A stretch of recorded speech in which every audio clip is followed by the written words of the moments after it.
Ha sido un gust començar la setmana amb una festa amb invitació i tot. València Plaza presenta un nou disseny de la seva pàgina web i nosaltres, que som VIPs, anem a assabentar-nos de tot.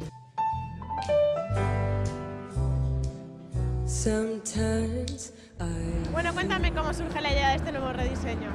Bueno, València Plaza ya lleva 5 años y medio en el mercado.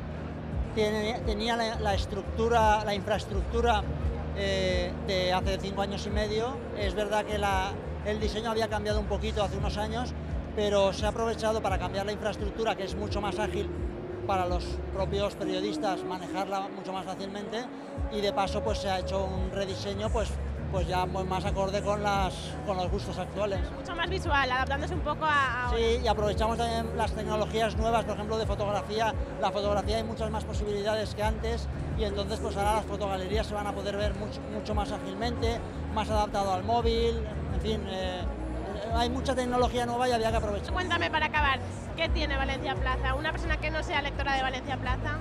Bueno, València Plaza es un periódico, como yo comentaba antes, València Plaza es un periódico que ha conseguido encontrar un hueco en el mercado periodístico valenciano, que es especializarse en economía, pero a partir de la economía se ha abierto a cultura, se ha abierto a deportes, se ha abierto a política.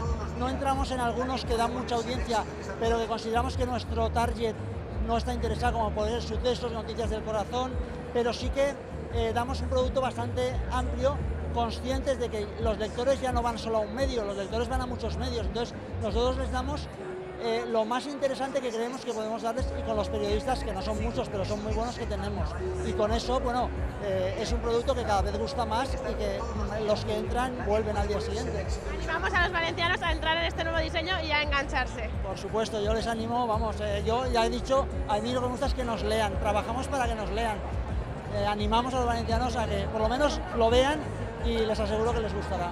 Teasing, that's not really, oh, teasing.